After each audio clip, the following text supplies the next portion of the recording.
Buenas tardes, vamos a comenzar la clase de electrónica de potencia. Lo que habíamos quedado en la clase pasada es en transistores IGBT. Bueno, acá tenemos un datasheet de un IGBT. Ahí pueden observar el símbolo del transistor. Este es un símbolo de International Rectifier. Las especificaciones. El SOA es muy parecido al SOA del MOSFET. Si bien es un transistor de portadores minoritarios, pero el área segura de conmutación es única. Si bien dice ahí turn off, pero es la misma para el encendido que para el apagado. Y pueden observar esta parte de la curva. La diferencia entre el MOSFET y el IGBT es que esta pendiente de la curva, la parte resistiva, digamos, de la resistencia de conducción, es muy chica para el IGBT. Fíjense que para 90 amperes, que sería ahí, yo puedo ver acá 2, 3, 4 voltios para 90 amperes. En el tope, digamos, en el valor máximo. O sea, 4 voltios para 90 amperes. O sea, la resistencia de canal es muy baja. En cambio, en el MOSFET, 4, bueno, depende obviamente de la tensión máxima del drenador surtidor, pero estos valores se observan en tensiones, para esta corriente se pueden observar en transistores de 50 voltios o algo así. Y este es un transistor, hay uno que tiene el volumen, si pueden desactivar todos el volumen, así no se escucha. Es un transistor de 1200 voltios. El volumen del micrófono, si todos lo pueden desactivar. Bueno, vamos a ver.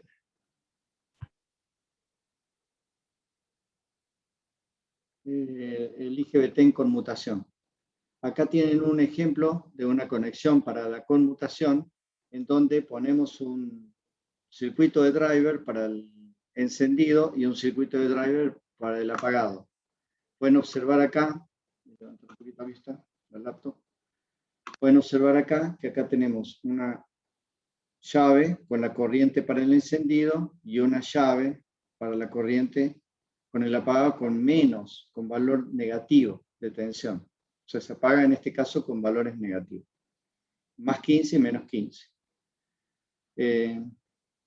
Y una resistencia de encendido puede ser distinta de la de apagado. Bueno, ahí esto tomado del manual de Semicron, de un ejemplo de un datasheet directamente, ustedes pueden ver el valor de la pendiente de crecimiento de la tensión y el valor de pendiente de crecimiento de la corriente. Esto es compuerta, o sea, compuerta emisor, B compuerta emisor, y esto es corriente de colector. Pueden ver el crecimiento de la corriente de colector, obviamente está hecho un zoom, acá estaría el T-ohm, que es el T de ohm más el T-rise. Esto es parecido al MOSFET. Luego, una vez que lo apagamos, hay un tiempo que es el T de off, que en el transistor bipolar sería como un T store, tiempo de almacenamiento. Bueno, acá se llama T de off, que es parecido al T store, pero no es, digamos, igual, es parecido. Y desde el 90% hasta el 10% final, el T fall. Y eso sería todo eso, el T off. O sea, el T delay off más el T fall sería el T off. El T delay on más el T rise sería el T on. Esto es similar al MOSFET, así que en esto no cambia con el MOSFET, a pesar de ser un transistor, digamos, de portadores minoritarios, manejado obviamente por la compuerta. Acá tienen un resultado de una medición real, donde acá tienen la tensión colector-emisor, Esta es la corriente de colector. Esta curva es la corriente de colector. Y acá la tensión de mando, digamos. Esto para el encendido, perdón. Acá tiene el encendido. Y esto para el apagado. Va a depender obviamente del tipo de carga, va a depender mucho de la característica de la carga, la pendiente de crecimiento y de decrecimiento de la tensión. Bueno, acá tienen otro datasheet de un IGBT de 1700 voltios, 600 amperes. Pueden ver, fíjense, un detalle, la máxima corriente, estos valores máximos, perdón, el valor máximo es, estaba viendo mal, es 600, pero a valores de 25 grados centígrados de temperatura de carcasa, si no es 440. A medida que aumenta la temperatura, aumenta la corriente, disminuye la corriente, obviamente. Y para el valor máximo pico de 1 milisegundo tiene que ser un periodo, un pulso no de gran valor, o sea, 1 milisegundo y único pulso. Si bien el ICM es para un caso repetitivo, pero acá está mostrado como un solo pulso. Por eso los valores son tan altos. El valor máximo de la compuerta, que no lo destruye, es más o menos 20. En general, en los transistores IGBT es más o menos 30. El valor de saturación, VGE de saturación, es aproximadamente 15 voltios. El VG surtidor de saturación es aproximadamente 10 voltios. Pero le aplicamos un poquito más, le aplicamos 12 voltios, un par de voltios más, en general en el circuito driver. Podríamos llegar hasta 15, pero el problema es que como la máxima tensión de destrucción del transistor por la compuerta es 20, más o menos 20, entonces bueno, hay que tener cuidado con ponerle valores muy altos. Acá tienen una curva en donde muestra corriente, voltaje, colector emisor, pero solamente los primeros 5 voltios. Ahí pueden ver la VG emisor.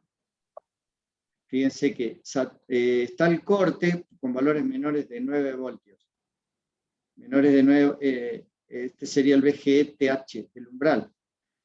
Un detalle, el umbral de los transistores MOSFET es de 4 voltios. Aquí es de 9 y el valor de saturación típico es de 15 y en el de MOSFET es de 10. O sea, tenemos más rango dinámico de compuerta, por decirlo así, valores lineales, pero sin tener en cuenta que en realidad el IGBT no está diseñado para aplicaciones lineales, solamente el MOSFET. Y no todos los MOSFET. Sí, en general, si no dice nada en el datasheet, puede utilizarse para aplicaciones lineales. Si no se puede utilizar para aplicaciones lineales, está especificado por el fabricante. Dice, no apto para aplicaciones lineales. Si no, por defecto, es apto, es válido. Bueno, acá tienen otro ejemplo, pero ya sería un bloque, digamos, un bloque con varios transistores ya directamente interconectados, como ven acá, con este tipo de conexiones. Estos se utilizan para los drivers, de manera tal de que uno está evitando hacer todas las conexiones. Y así distintas configuraciones que pueden encontrar en los distintos manuales. Por último, quería mostrar esto teníamos que haber terminado, acá teníamos que terminar en la clase pasada, bueno, perdón. Acá hay una comparación entre los distintos dispositivos, los más importantes. El MOSFET actualmente está llegando a los 1000 voltios, pero con 1000 voltios no puede haber gran cantidad de corriente. Los fabricantes actualmente especifican que la máxima que se puede lograr es 100 amperes, pero eso con una pérdida de potencia muy, muy significativa. Y va bajando a 1000 1000 amperes, siempre y cuando la tensión máxima de ruptura baje en esa proporción. El IGBT, por otro lado, el IGBT puede trabajar en valores muy altos de voltaje y muy alto de corriente. Fíjense el rango grande que se puede lograr con los transistores IGBT. Obviamente, acá muestra los dispositivos. Entre 100 y 1000 o hasta 1000, sin incluir 1000, estarían los módulos. De 1000 para adelante estarían los discos de hockey. Y después, si bien acá dice GTO, pero los tiristores en general trabajan en este rango, pero la frecuencia es muy pobre, digamos. Acá tienen otro, tomado de este libro, donde muestra fabricante. Obviamente, no recuerdo el año con que fue hecho este libro, pero esto tómelo con pinza porque esto va cambiando cada 3 años, 4, va cambiando muchísimo. Pero como para que tengan una idea los fabricantes por qué valores están funcionando. Y esta otra muestra lo mismo, pero voltaje, corriente y frecuencia. Donde pueden observar que el MOSFET, si bien puede trabajar con frecuencias muy altas, hasta 1 MHz, pero con valores de, fíjense, hasta 1000 voltios, pero no le podemos sacar mucha corriente. En cambio, el IGBT puede trabajar, el IGBT ya ha levantado hasta 6000 voltios, está funcionando hoy. Acá está mostrado hasta 2000, pero bueno, ahora hay IGBT de más tensión y corriente también mucho más grande que la que está mostrado acá, lo vemos acá. Fíjense este valor, 1000, 2, 3, 4, 5, 6, 500 y 3600 amperes. O sea, estamos bastante, hemos ampliado muchísimo los IGBT. Y después el BJT trabaja hasta 10 kHz. O sea, ese es el problema del BJT. Tiene un driver muy complicado, necesita que la corriente esté siempre circulando en la base durante todo el tiempo que quiero que la llave esté cerrada. O sea, consume mucha energía en la base. Y el driver es más complicado. Y además trabaja a una frecuencia muy baja. Ya prácticamente para la mayoría de las aplicaciones, el BJT no sería válido porque nosotros estamos trabajando entre 100 kHz y para arriba. Esa es la frecuencia típica de utilización. Depende del circuito, obviamente. 30 a 50 kHz para los inversores y 100 kHz para la fuente conmutable. Y los tiristores son de gran manejo de energía, pero fíjense la frecuencia realmente baja. Acá está mostrado, en realidad son 50 Hz. Acá tendría que haber sido 1 kHz. Falta una acá.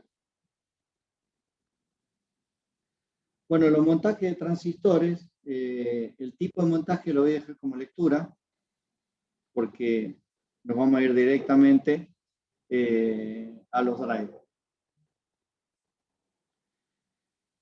Vamos a empezar por el driver del circuito del transistor bipolar. El transistor bipolar requiere una corriente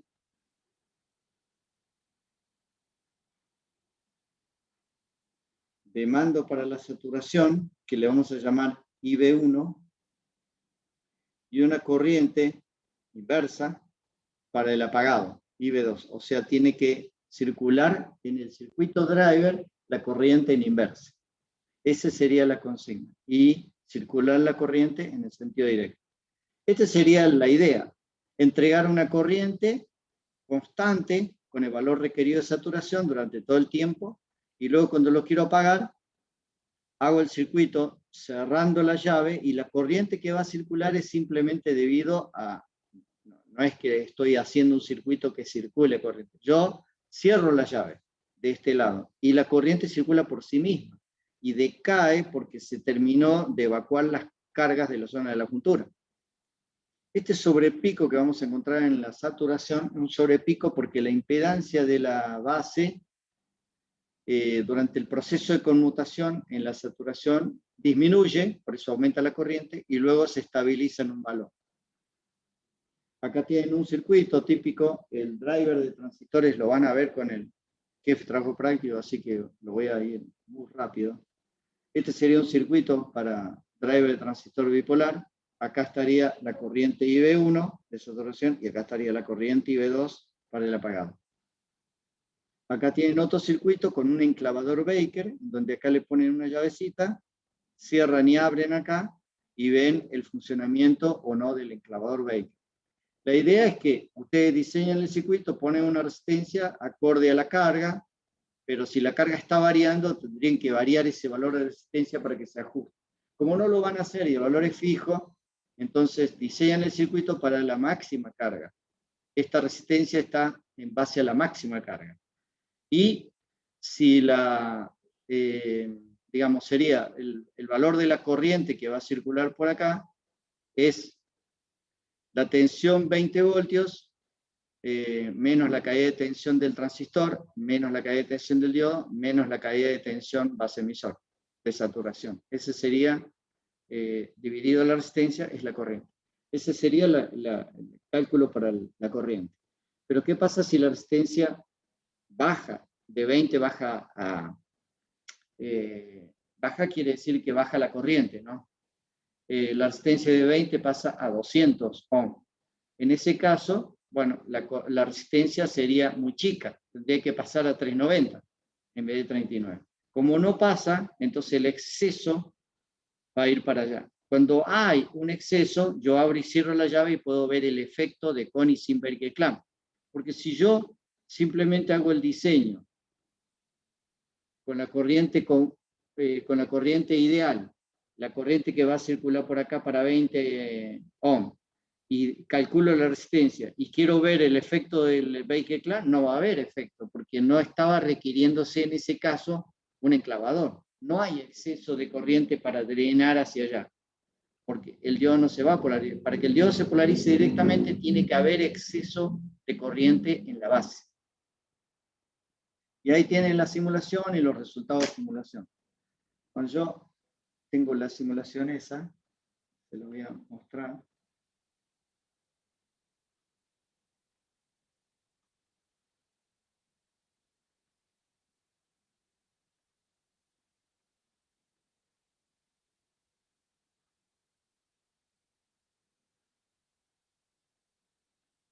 La probé hoy, así que espero que no me falle. Espero que mi amigo Murphy no sé si es Murphy o Murphy, no sé cómo se dice. Bueno, ahí tienen el circuito.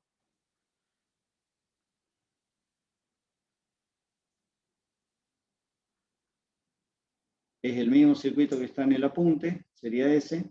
Y bueno, corremos la simulación.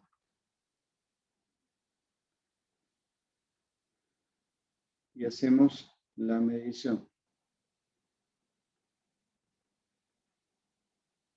Ponemos acá corriente de base y acá corriente de colector. Y vemos el circuito. Hacemos un zoom acá. Tengo que hacer un pequeño zoom para ver. Fíjense, este sobrepico que hay acá, ese sobrepico se llama speed up. Es el sobrepico de corriente debido a justamente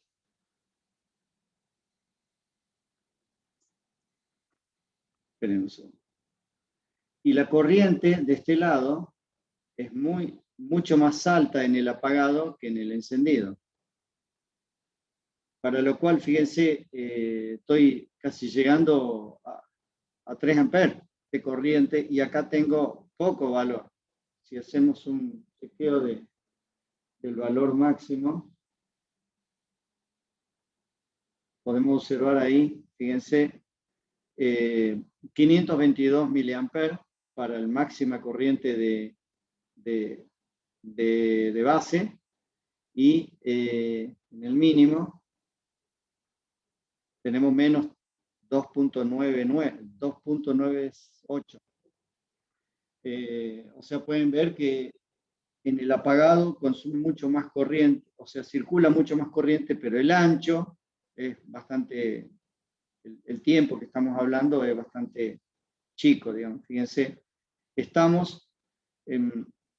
fíjense, vamos a hacer un zoom acá.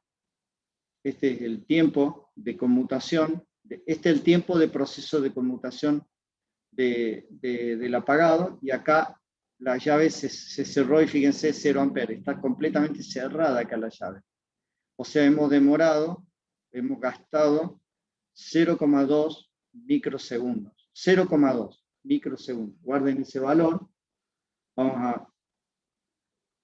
a hacer al revés. Yo voy a disminuir por 10 la resistencia de la base, lo que va a implicar que le estoy dando un exceso de corriente.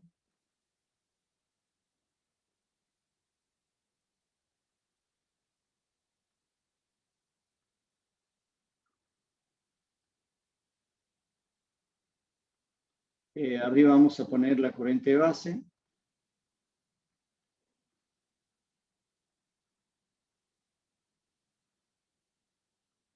Volvemos y vamos a ver cuánto es lo que observamos acá en la conmutación. Fíjense, 100 milisegundos, 100 microsegundos. 1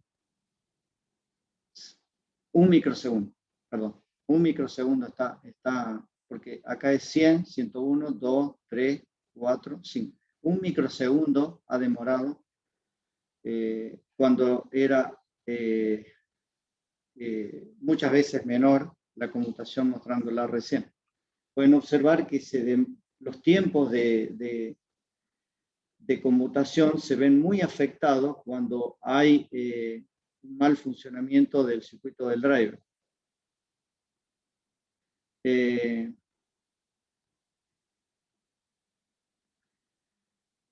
¿Qué quiero decir con esto? Que aún poniéndole un enclavador Baker tengo que hacer bien los cálculos porque igual los tiempos de retardo se ven afectados. Obviamente si no estuviera el enclavador Baker los tiempos serían mucho más grandes. No lo voy a hacer porque si no me va a mostrar fallo. Bueno, vamos a salir de acá.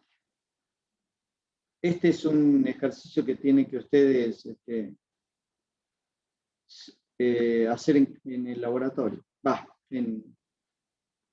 Sería, este año no hay laboratorio, perdón. Verlo con el jefe de trabajo práctico. Ver un ejemplo, no cualquiera, porque el circuito puede ser cualquier cosa. Lo importante es hacer un circuito para que sature correctamente y un circuito que haga el apagado correctamente. Bueno, lo voy a pasar de largo porque lo van a ver con el jefe de trabajo práctico, pero les quería comentar que son circuitos típicos para driver de transistores bipolares. Acá hay un ejemplo para un puente. Si yo tengo un transistor y otro transistor en un circuito cualquiera, entonces, y acá estaría la carga, entonces necesitaría hacer, acá estaría masa, necesitaría hacer un circuito driver para el transistor que está del lado superior y otro driver para el transistor que está en el lado inferior. Para ese caso utilizo una fuente de alimentación cuya masa está aislada, por eso se llama Isolated Auxiliary Power to Base Drive Circuit. Es un circuito de alimentación, acá está puesto rudimentario, pero puede ser con fuente conmutada, obviamente, en donde yo esta masa sería esta que está acá, y esta masa sería esta que está acá, ¿ok? Serían dos masas completamente aisladas. Yo le podría llamar entonces GND1, pero no es masa, sino que es una masa flotante, ¿me entienden? No es una masa real. La masa real es esta.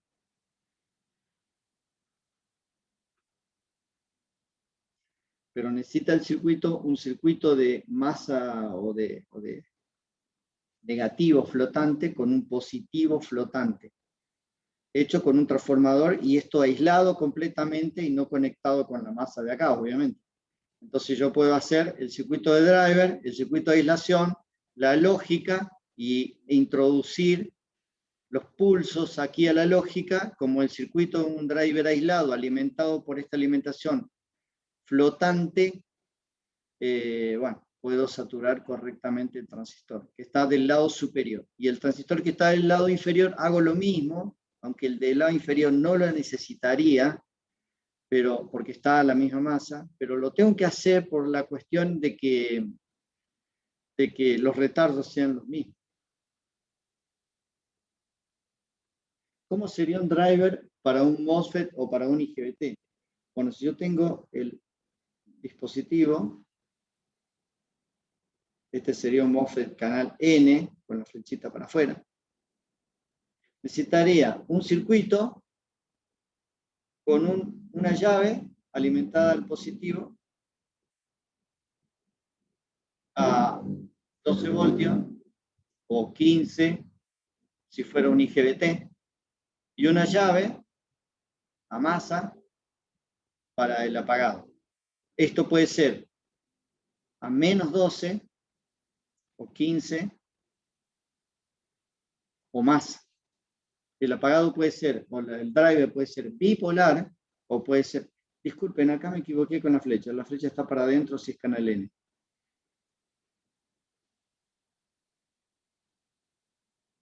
Bueno, acá tienen, ¿cómo lo haría esto? Bueno, para hacerlo, yo puedo hacerlo con un transistor bipolar.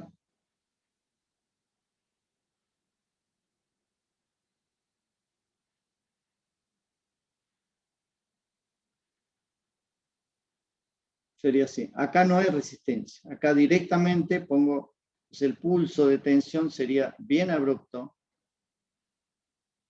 y bien abrupto para abajo. El IGBT necesita una resistencia para la saturación y otro valor de resistencia, o sea, no puede ser con resistencia cero. Hay un valor de resistencia que asegura que esto no sea tan abrupto, sino que tenga una leve pendiente. Si yo hago un zoom acá, sería algo así. Que no sea tan, o sea, que tenga una pendiente muy chiquita, casi insignificante, pero pendiente al fin. Con eso suavizo el crecimiento de voltaje, de tensión de compuerta y evito que tenga problemas el IGBT. En cambio, el MOSFET no necesita nada, así que directamente ni para el encendido ni para el apagado, es solamente la resistencia propia de los componentes. Acá tiene un ejemplo, no es de los mejores ejemplos, porque acá para la saturación, yo no sé qué corriente va a requerir, pero no sé si estas compuertas que están acá pueden suministrar, debería poder suministrar, si no, no es válido. 4 compuertas 4093, donde cada una puede entregar máximo 20 mA o 10 mA, no recuerdo el valor máximo que pueden entregar, pero es poco. Entonces, habría que ver si esta corriente es suficiente. Sí, para el apagado utiliza un MOSFET muy chico, ¿no? Un FET chiquito. Y la idea es la siguiente. El MOSFET, que un driver, ¿cómo sería un driver un poquito más inteligente? Bueno, la idea sería esta. Voy a borrar esto. Borrador. No sé. No me borra nada. Ya empezamos. Anda mal. A ver. Así. Anda. Bueno.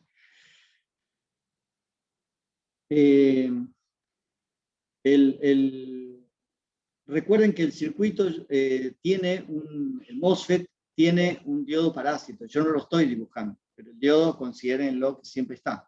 El diodo sería el diodo así. Es un diodo que está dentro del componente. Bueno, cuando la llave se cierra, yo puedo representarlo por una resistencia cuyo valor es RDS sub ohm. Entonces, Dependiendo de la corriente que circule, yo puedo monitorear esa corriente. ¿Cómo? Midiendo esta tensión que hay acá. Entonces, el driver es un circuito tal, yo voy a dibujar una caja acá, con una fibra azul,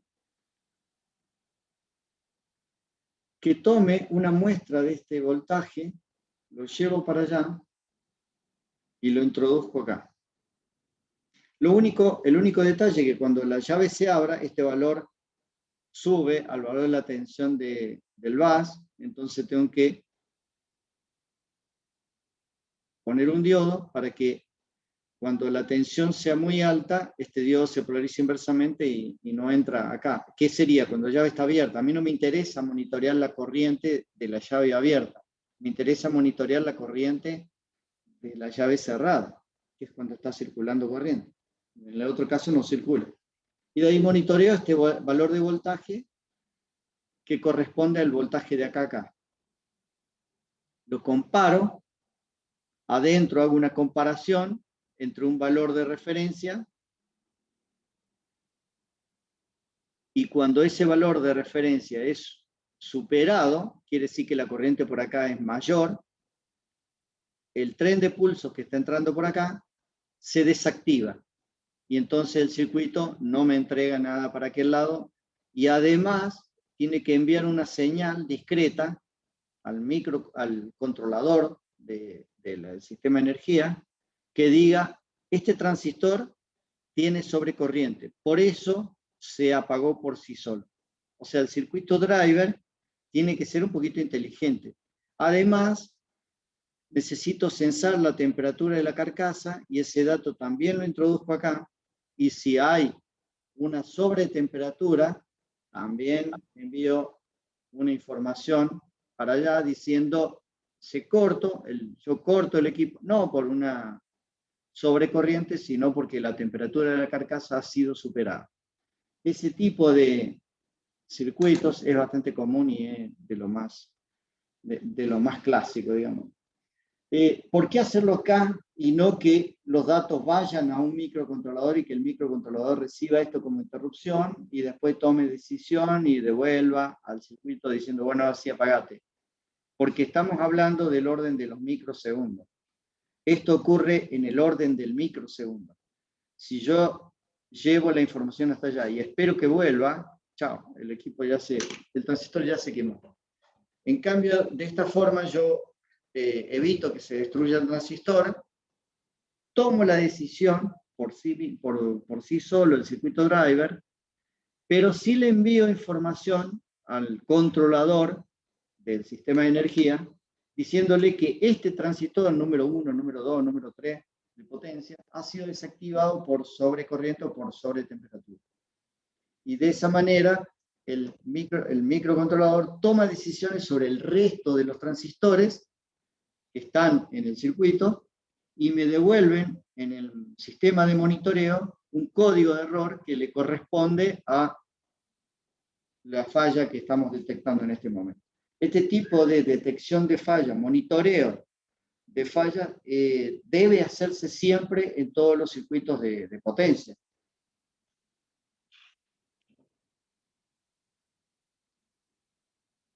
Bueno, acá tienen un ejemplo, cómo yo hago el cálculo. Obviamente esto es 4 voltios y esto es 10 voltios. Entonces acá tienen más o menos el valor, acá tienen el umbral, 4 voltios, así que, y 10 voltios para saturar. Esto es típico, entonces vengo con 10 voltios por acá. Esta es la curva de la carga de la compuerta, con 10 voltios por acá, encuentro esto y hago el cálculo. Entonces, la corriente de la compuerta es igual a delta Q sobre delta T. ¿Qué es delta T? Bueno, utilizo el más rápido, o sea, el T ohm, que sería 90, supongan 100 nanosegundos sobre 800 nanocoulombios. Bueno, sería un poquito exagerado, 8 amperes. Es un transistor bastante grande, digamos. Es mucha la corriente. Tengan en cuenta que la corriente es solamente en el pico inicial y después no hay corriente. O sea, esto sería así. Yo entrego un pulso a la compuerta, aquí, el pulso de tensión sería así, voltaje de compuerta, tiempo. La corriente sería esto, el valor de la corriente es alto, pero es esto, después 0, y después una corriente negativa para el apagado, y después 0, esto es corriente de compuerta. O sea, es este valor que si bien es alto, pero es durante esos nanosegundos que ocurre el proceso de conmutación. Acá tiene un ejemplo de un driver con, en lugar de hacer este bloque de discreto, digamos, de transistores, puede ustedes conseguir un bloque discreto también, pero con transistores MOSFET, el IRF 7307 o 7507, donde ustedes ya pueden utilizar un chip directamente, es mucho más sencillo. Acá tienen otro tipo de aplicaciones con distintos tipos de buffer. Acá tienen con un optocoplador. Obviamente con un optocoplador. El optocoplador tiene un problema, que es el retardo que tienen. Fíjense, yo entrego por este lado y fíjense el retardo que tengo a la salida del optocoplador. O sea, esto es 500 nanosegundos. O sea, es mucho el retardo. Entonces, si ustedes van a definir, utilizar un optocoplador, tengan cuidado con los retardos que tiene este. Acá tienen otro ejemplo, pero es más de lo mismo. Acá tienen otro ejemplo de un driver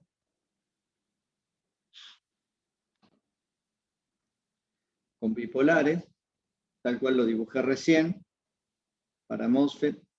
Acá sería como tienen que utilizar la salida de un PWM común que ustedes tengan, el 3525 o el 1490, o el 1494, 494, perdón, hace mucho que no lo uso, L494.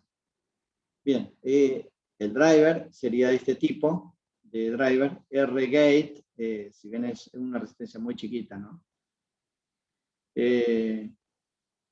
Y esto sería con MOSFET.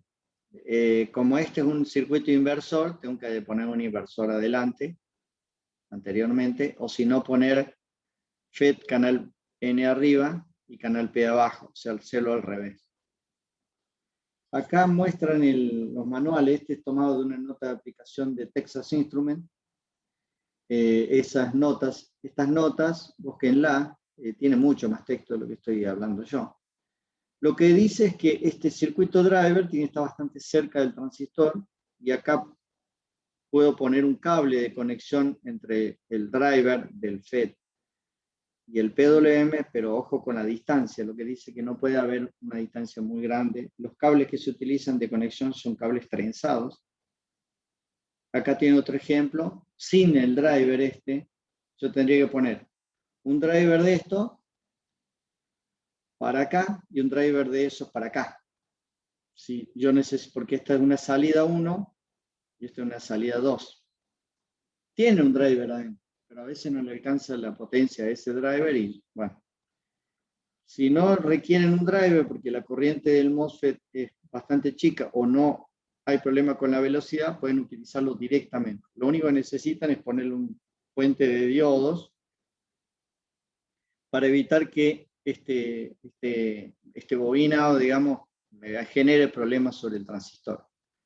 Y este sería un ejemplo también de otro circuito de driver. Acá tiene un ejemplo de un driver en donde se analiza las capacidades parásitas. En general, se considera la capacidad que influye mucho y que genera problemas es la capacidad drenador compuerta, esta capacidad. Genera problemas. ¿Y cómo lo podríamos mitigar? Bueno, ¿cuándo veo el problema? Cuando el transistor está apagado y del lado del drenador tengo una pendiente de subida de este tipo. ¿Por qué? Porque a lo mejor este transistor está conectado, yo voy a dejar llave, ¿no?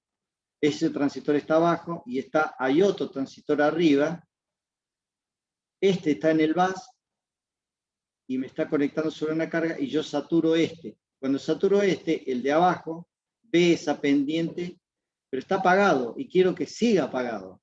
Pero ¿qué pasa? Por el capacitor circula una corriente. La corriente es igual a la capacidad con puerta drenador por la derivada de ese voltaje con respecto al tiempo. Entonces, y como esta pendiente es muy abrupta, entonces voy a generar un valor de corriente importante, a pesar de que el valor de la capacidad sea chico. Esa corriente se va a drenar para atrás en el circuito.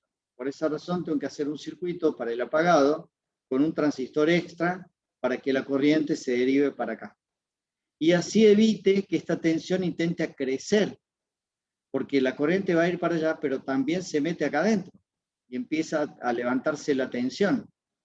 Así que para evitar eso y asegurarme que el transistor no se autoconmute, o sea, la llave no intente cerrarse cuando el de arriba está cerrado y yo el de abajo quiero que permanezca apagado, es que se utiliza un transistor extra para hacer esto.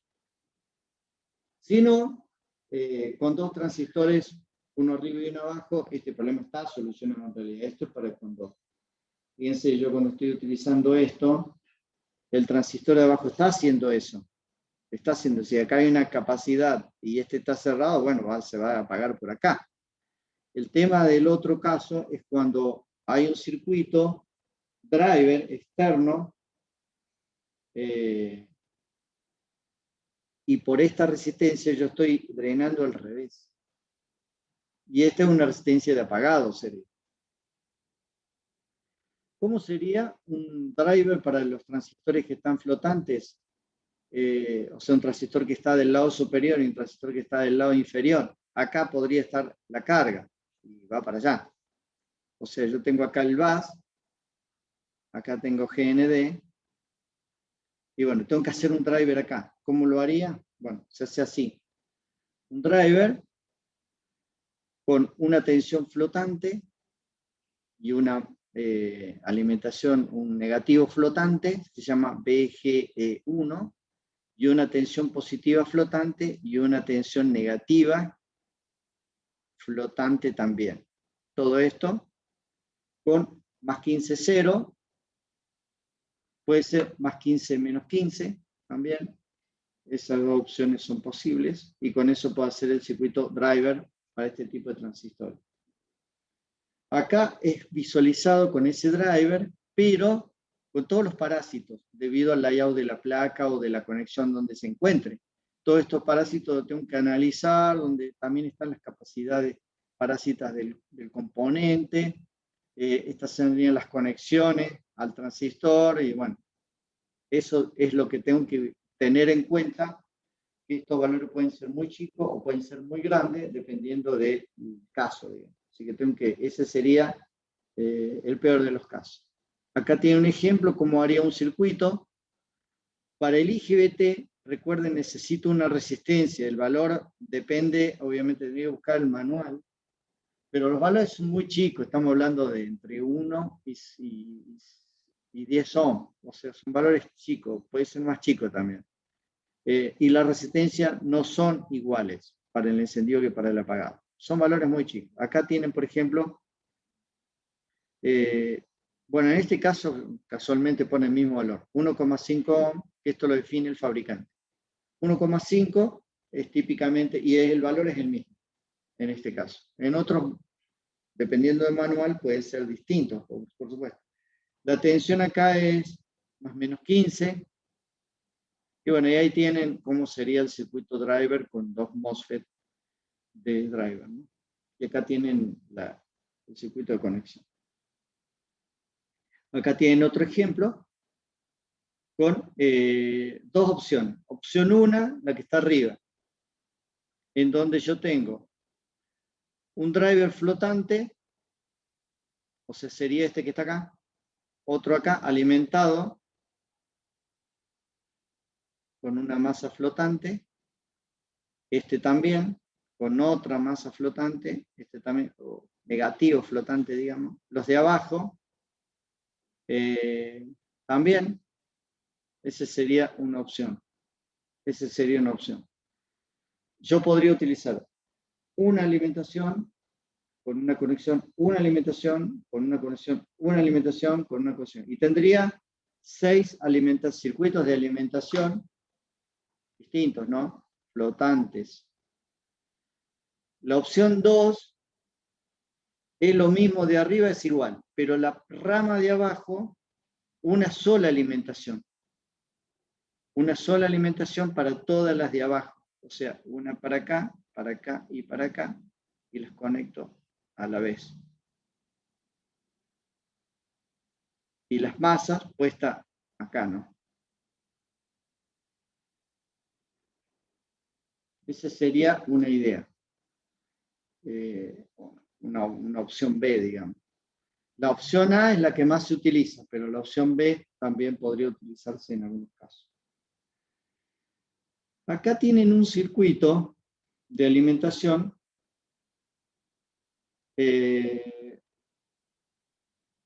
cuyo driver del lado superior es alimentado por una tensión cargado por un capacitor. Este capacitor se llama capacitor de bootstrap. ¿Cuál es la idea? La idea es la siguiente. Paso 1, necesito cargar el capacitor, porque si no, no voy a poder alimentar al driver del transistor de arriba.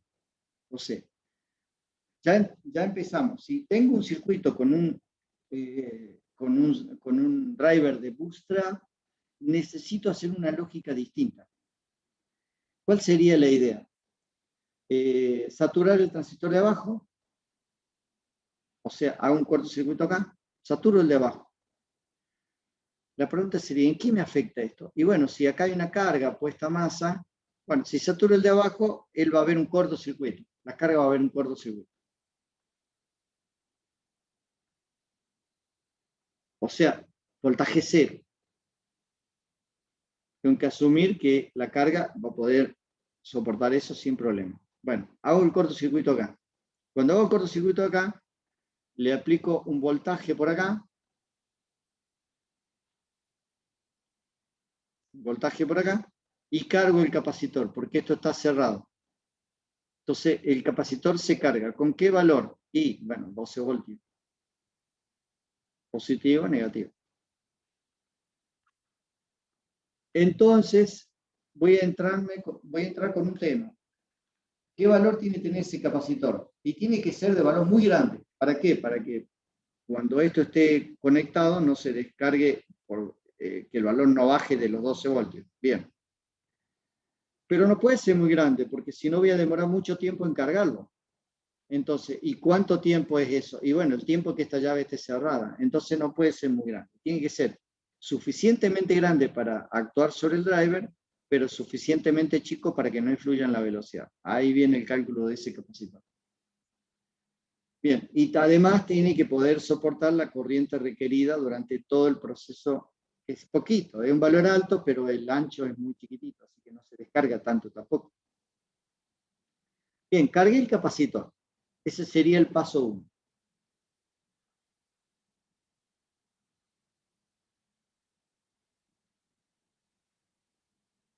Paso 2.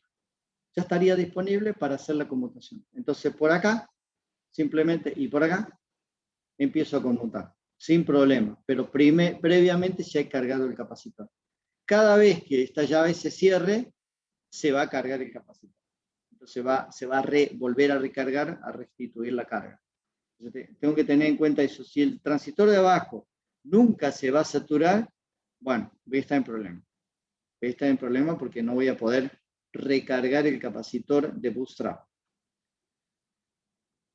Es decir, los circuitos driver con capacitores bootstrap funcionan siempre y cuando se cumplan esas condiciones. Y eso a veces no está muy bien dicho en los manuales.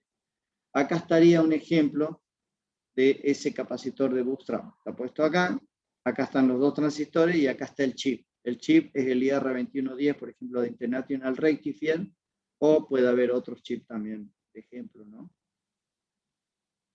En el manual hay una nota de aplicación también de International Rectifier, que explica cómo se hace el cálculo de ese capacitor teniendo en cuenta todas las características funcionales, digamos. Acá hay otro ejemplo, pero de analog device, con otro chip distinto, en donde puedo hacer también el circuito de bootstrap. Este es un driver parecido, así que acá tendría un circuito driver similar. Disculpen, a ver. Bueno. No, este no tiene capacitor de bootstrap. Este es un driver directamente. Si van a poner varios transistores conectados del lado de abajo, por ejemplo, volvamos al circuito anterior.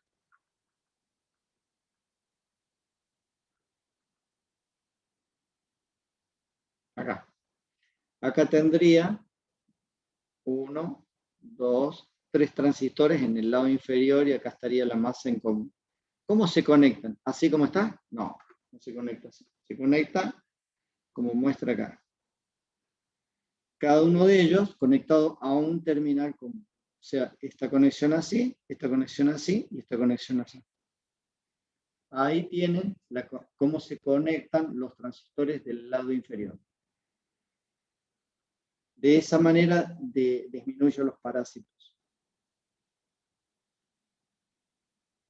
Acá tienen un ejemplo que muestra Semicron cómo es la lógica de los circuitos driver. Los circuitos driver contienen una fuente de alimentación para el driver en sí, un interfaz con el controlador, sensores que pueden ser de tensión, de corriente y de temperatura, que van al circuito de protección y esto van a la lógica de control.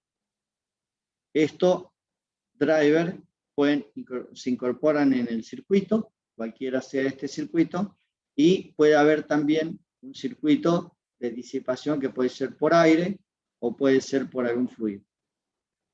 También el circuito puede hacer un control de ese sistema de disipación que lo activa o no según las necesidades o según la temperatura de la carcasa.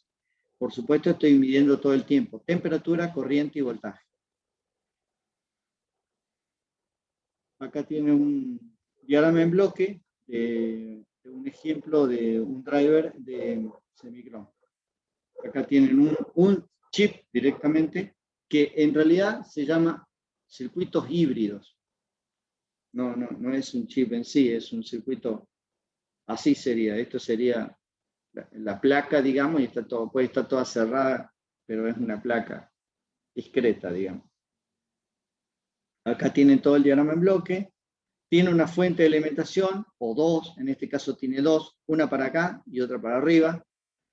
Son fuentes conmutadas, de continua a continua. Después tiene un circuito de aislación para el driver, un transformador de aislación para el driver, y todo un sistema de buffer y de control para enviar al microcontrolador. Y además, el driver sería este, que está puesto como una cajita. Después está la comparación y el monitoreo de la tensión, que sería el monitoreo de la corriente. Y acá está para incorporar por afuera los valores de resistencia, digamos, de conexión. Acá tienen otro ejemplo, pero tienen sensores de temperatura. Estos son tipo PT100 o algún tipo de ese tipo de RTD. Esto sería como es el chip por dentro, donde tienen todo. Esto sería el transistor de potencia, ¿no?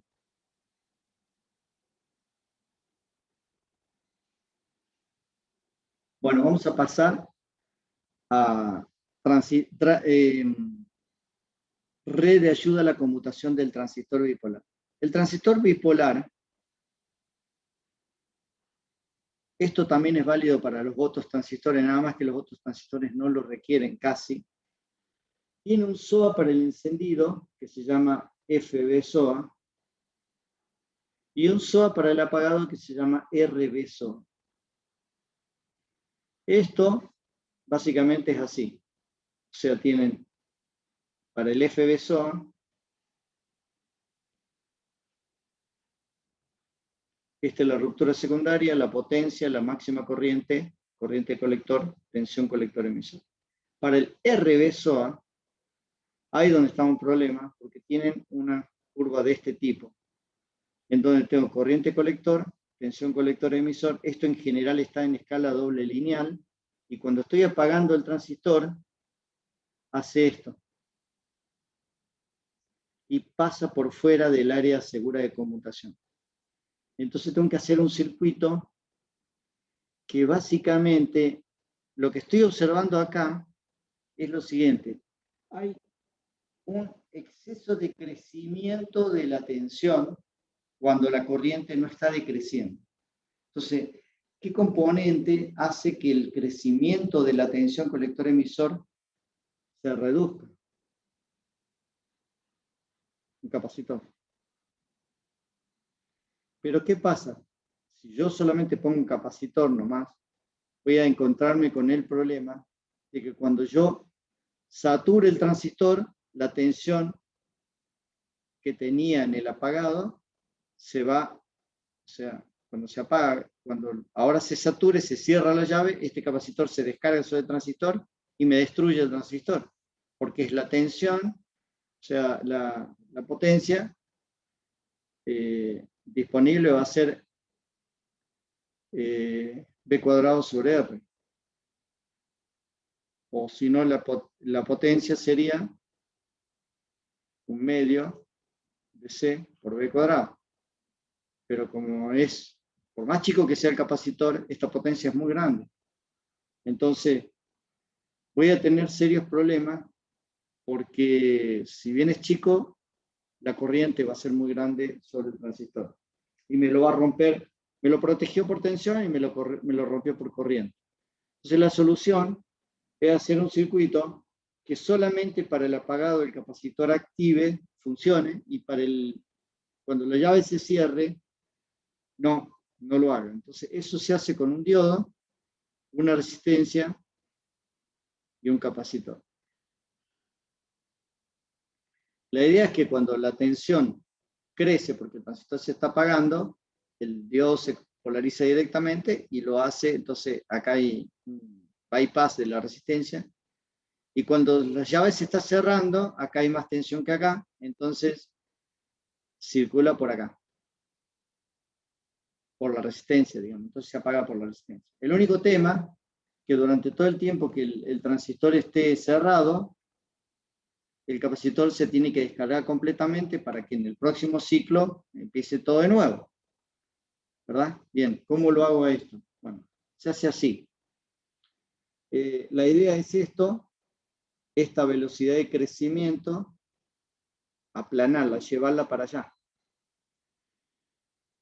Y bueno, acá están los cálculos, que es el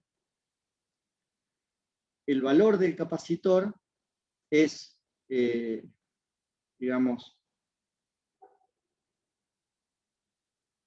el valor del capacitor es el valor capacitor es I por T sobre B, sobre delta B.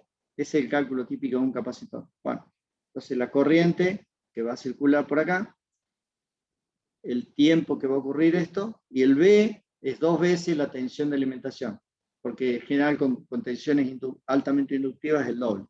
O sería este valor máximo alcanzado, que generalmente es 2 veces la tensión del vaso. A veces no, pero bueno, es el cálculo típico, digamos. Con eso yo calculo el valor del capacitor. Y el valor de la resistencia sería en base a la energía, pero hay otro cálculo más. La idea es la siguiente. ¿Cuándo va a descargarse? Cuando la llave esté cerrada. ¿Cómo es el proceso de descarga de un capacitor? Bueno, en general son 3 a 5 veces tau, que es el tiempo de descarga. Entonces, vamos a utilizar 5. Entonces sería 5RC igual al valor del tiempo en las cuales el transistor esté saturado. El transistor, esto sería saturación y este sería el apagado. Este valor, el mínimo, el más chico, este valor puede ser más ancho o menos ancho. Bueno, el más chico posible, ese es el peor de los casos. por eso se llama T-on mínimo. T-on mínimo, bueno, 5RC, y de ahí calculo el valor de la resistencia. Y la potencia, bueno, es el valor de la resistencia que he elegido y la tensión y la corriente. ¿Ok? Bueno, con eso tengo el ejemplo. Vamos a mostrar una simulación de esto.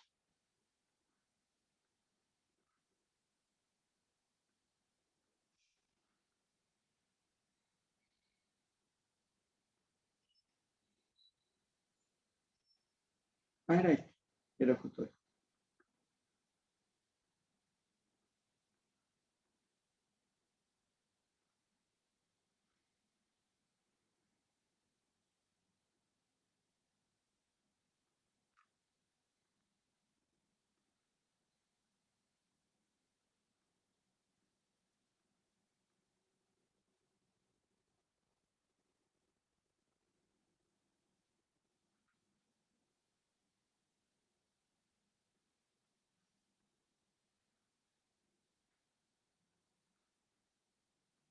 Bueno, acá lo que he hecho es un circuito de driver para un transistor MOSFET, el IRF 150, un circuito para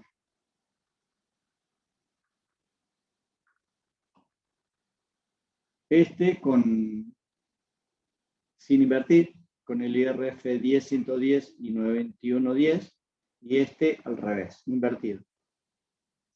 Este sería el de un MOSFET. Y acá tiene lo mismo, pero un IGBT. Acá tendrían un IGBT. Esperen un segundo.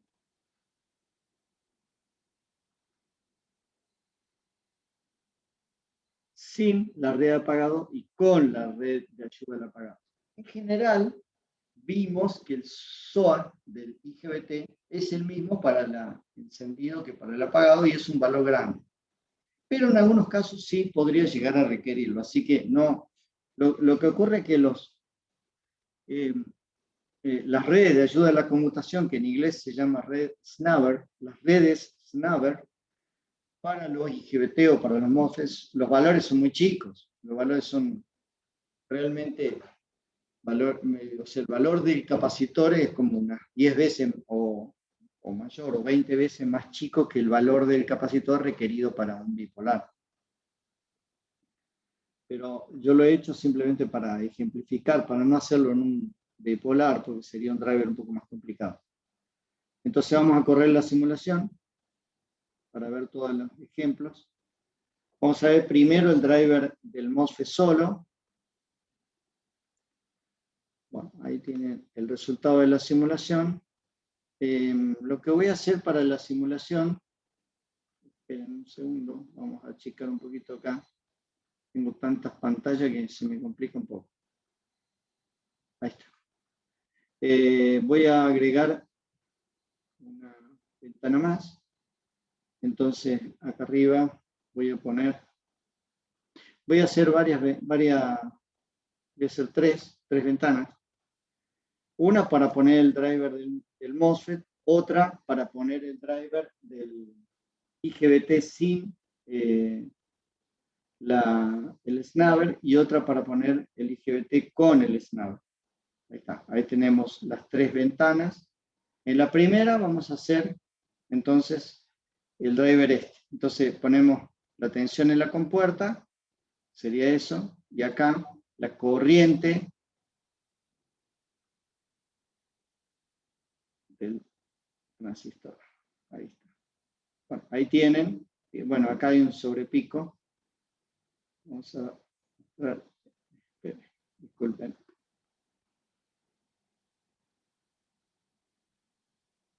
Ahí tienen el driver y la corriente. Acá está llegando, este es 77 amperes máximo, bueno, ahí pueden ver.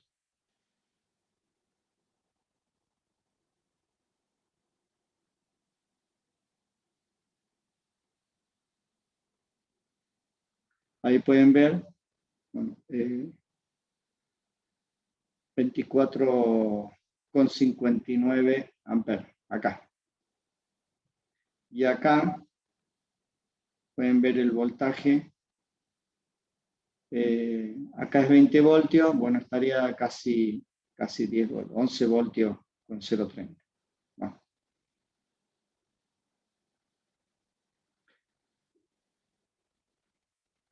Este sería el driver del transistor. Lo mismo podrían ver, pero del otro lado, invertido.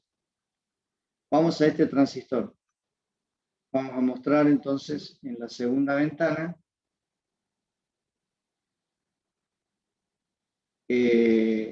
acá, perdón, voltaje.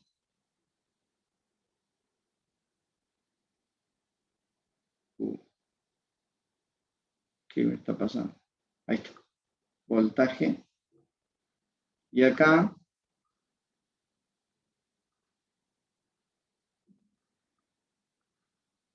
corriente.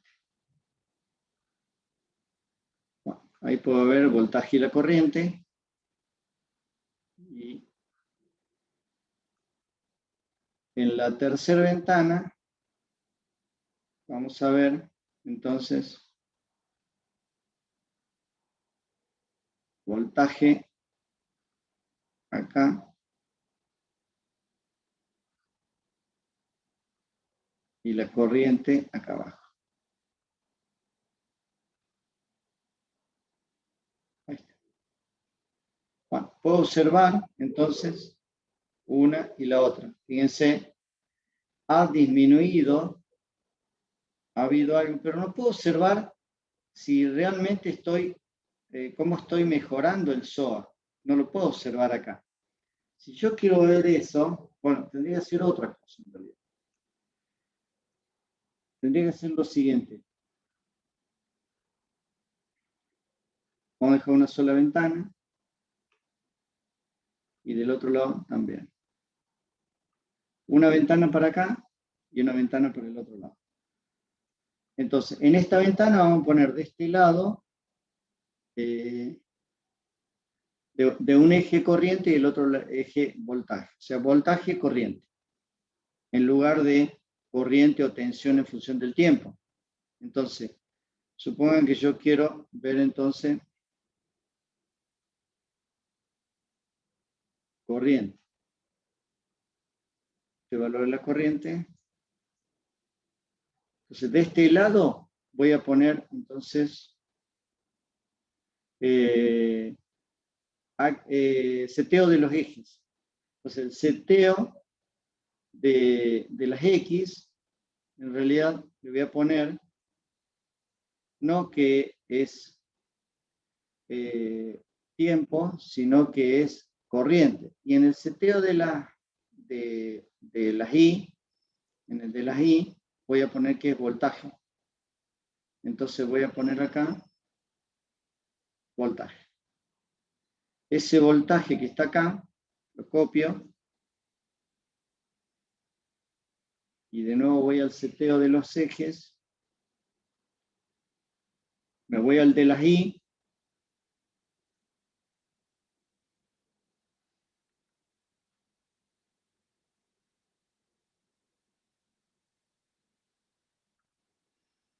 Esperen un segundo. Hay algo que estoy haciendo mal.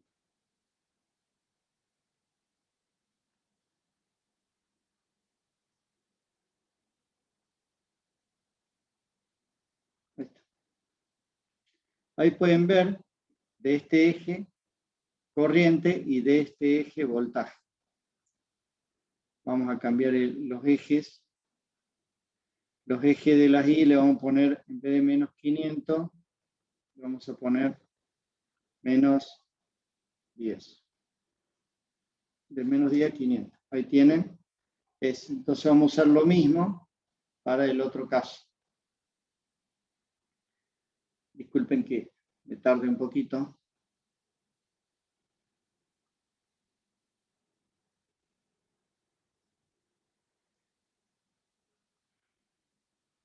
Copio. Hago un seteo de los ejes. Sería de las X. Agrego la variable. Y en el de las Y le pongo entonces voltaje.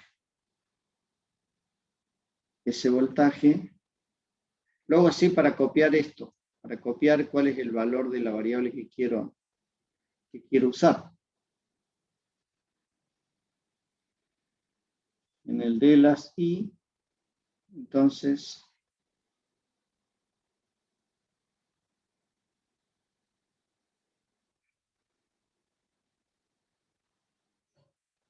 un segundo, 3. En el de las I,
no encuentro para ponerle. Se me perdió. Ahí está. Ahora vamos a cambiar el valor. En el de la sí vamos a poner, no creo que habíamos puesto en el otro, pero creo que eran 10 o 20. Ahí está. Fíjense, este sería sin la red Snaver, que sería esta, y esta con la red Snaver.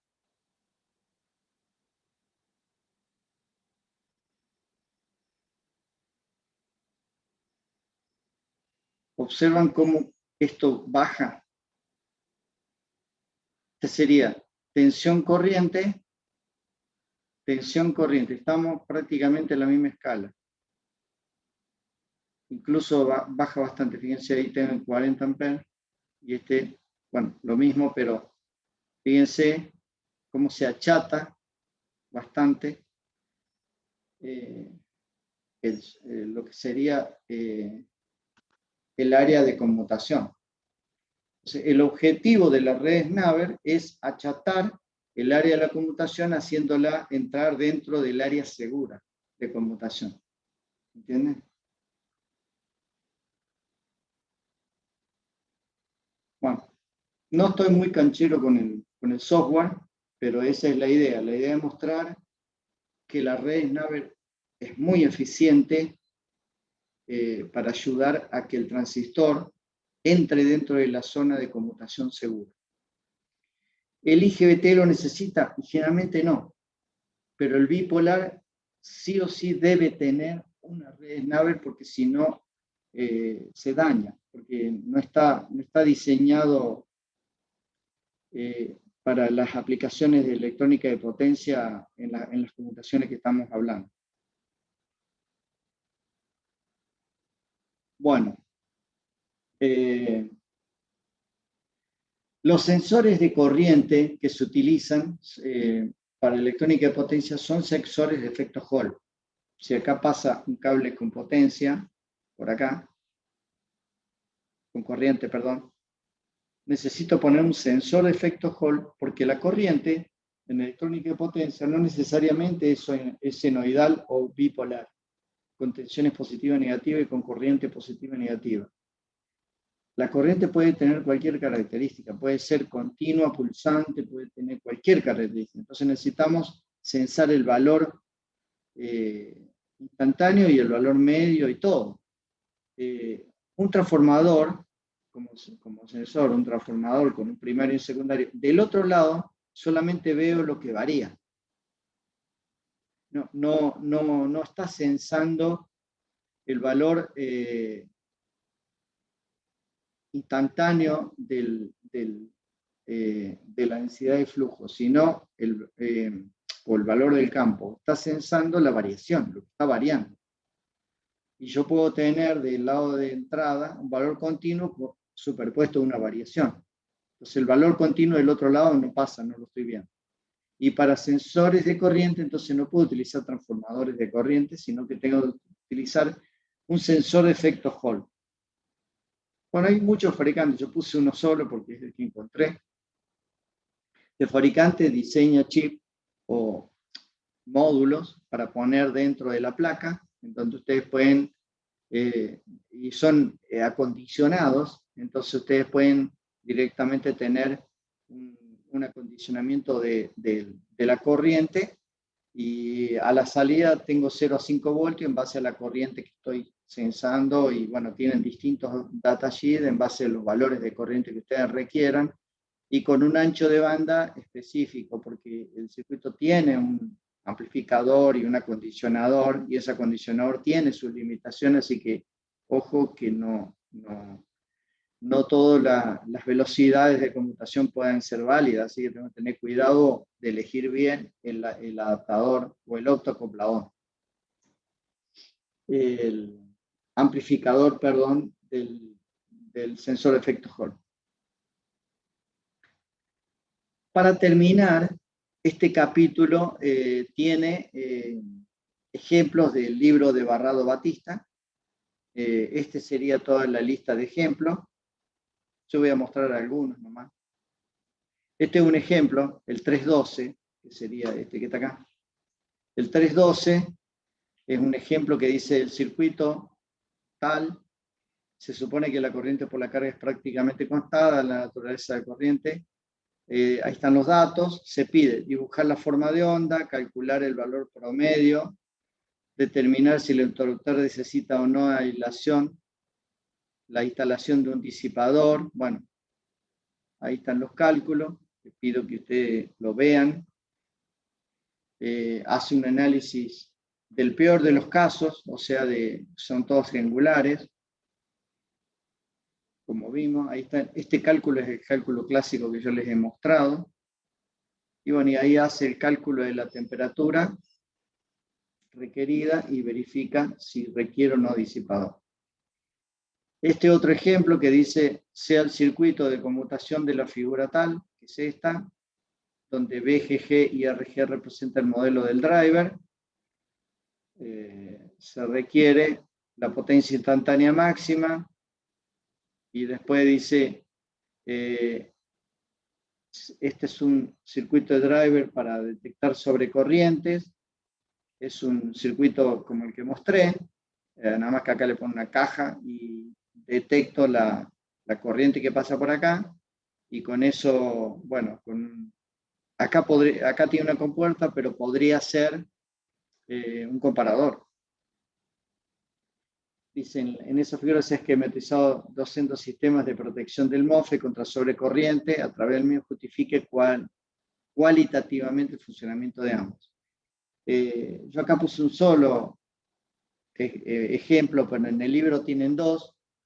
En el libro lo que hace es, en el segundo ejemplo, pone una resistencia y mide, digamos, el valor de la corriente que pasa por una resistencia, pero el defecto que tiene ese circuito es que tengo que conectar un circuito extra. Cuando yo con esto puedo directamente medir la resistencia del canal.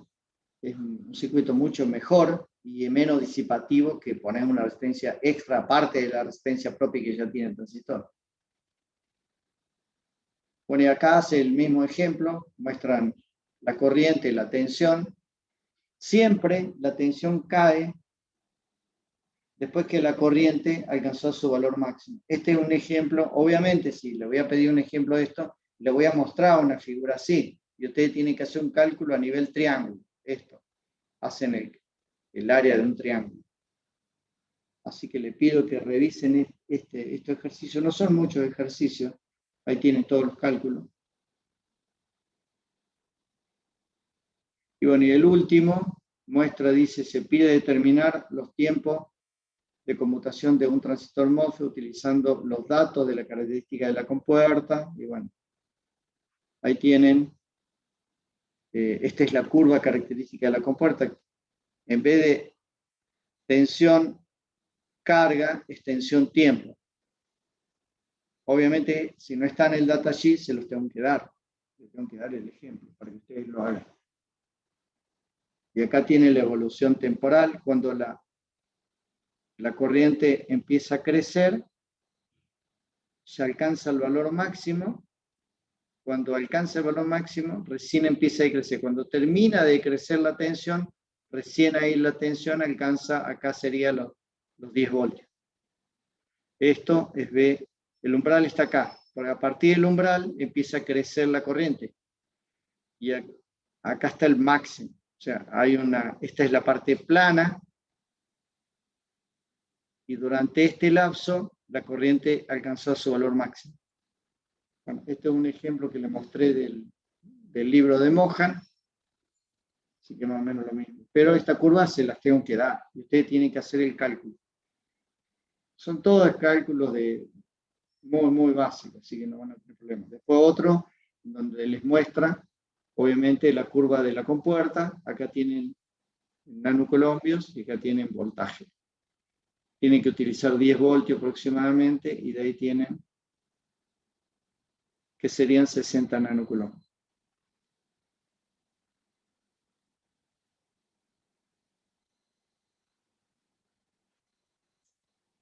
Acá es más fino, porque acá calcula hasta 14, o sea, hace el cálculo hasta acá. Porque le puede ir pidiendo distintas cosas. ¿Cuál es la carga requerida para el intervalo T0 a T2? En general, nosotros para el driver necesitamos de T0 a T4. Es todo, ¿no? Pero pueden ustedes calcular cada uno de estos intervalos sin problema. Acá están los cálculos. Son muy básicos los cálculos, así que no van a tener problema en seguirlo.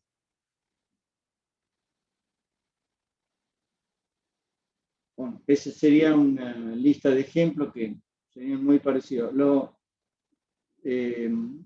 Les pido que lo revisen en los ejercicios y lo vean.